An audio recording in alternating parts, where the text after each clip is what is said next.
The NASCAR race at Darlington Raceway was shaping up to be a dream ending for Ryan Blaney.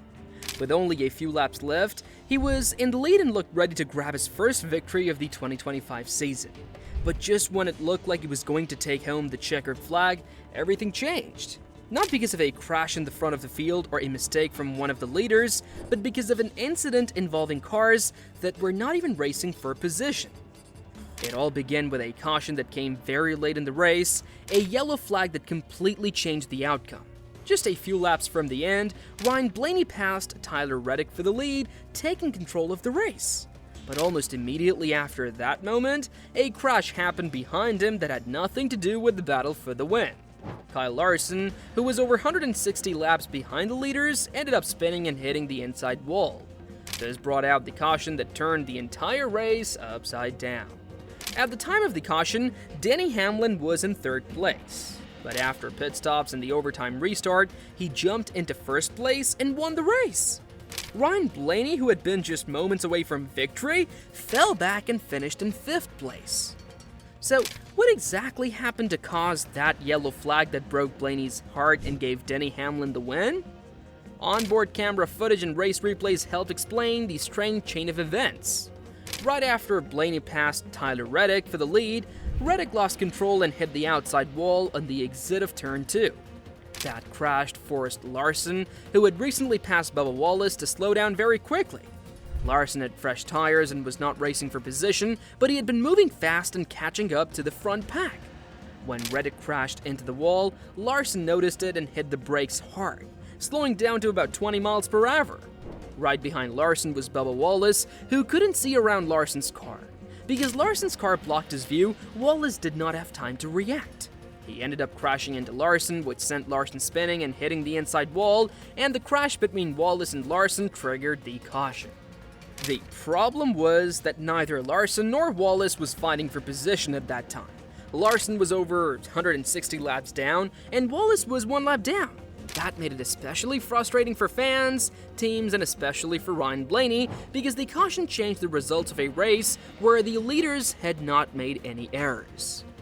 After the incident, there was a lot of talk on the radio. Bubba Wallace sounded upset and confused. One key detail is that Kyle Larson had just come down pit road a few laps earlier. He was given new tires and allowed back onto the track even though he was not in contention to win. Last year, under the old rules, he would not have been allowed to return to the race after his earlier crash.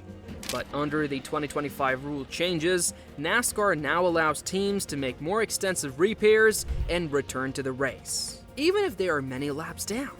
Because of this, Larson was on the track even though he had crashed earlier in the same race and was over 160 laps behind. That rule change might have made sense in theory. It gives teams a chance to test their repairs or get more practice laps in. But in this case, it placed a slower car in the middle of a fast and tense finish. Larson had fresh tires and a repaired car, but when he slowed down quickly to avoid Reddick's wreck, Wallace had nowhere to go. Some fans felt that it was Larson's responsibility to be more careful and not create danger for others, even if his intentions were good. Larson later said he was just trying to check up and avoid hitting Reddick, who had hit the wall hard. But he also admitted it was embarrassing. From his view, he was being extra careful, but that caution turned out to be a huge moment in the race. It wiped out Blaney's lead, changed the strategy, and gave Denny Hamlin and his pit crew a golden opportunity. Hamlin's team executed a near-perfect final pit stop. Hamlin came out first and then managed a strong restart in overtime. He pulled away cleanly and took the win, adding another victory to his long list. While Hamlin celebrated, Blaney and his team were left asking how everything had fallen apart in just a few seconds. Blaney didn't blame anyone directly, but it was clear he was disappointed.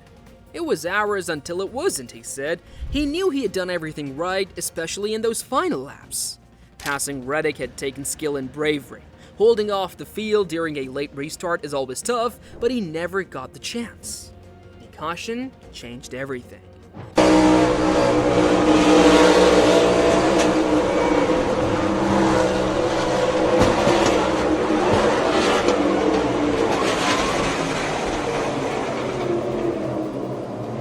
As for Tyler Reddick, his mistake started the whole chain reaction.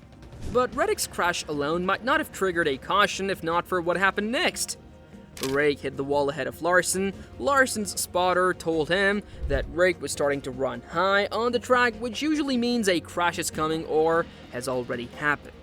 Larson was already driving a bit high himself, but when he saw Rake get into the wall, he hit the brakes hard. Very hard. The data later showed a very clear braking line. He was slowing down a lot, very quickly. Bubba Wallace was right behind Larson at that moment, and when Larson hit the brakes so suddenly, Wallace didn't have much time to react. He tried to slow down, but he couldn't avoid hitting the back of Larson's car. Wallace's car made contact and Larson spun out, and this crash caused a caution which changed everything for the front runners of the race. Immediately, Ryan Blaney's team reacted on the radio. One of the messages was, well, 23 spun out the 5. Isn't that convenient? The number 23 car belongs to Bubba Wallace. The 5th is Larson.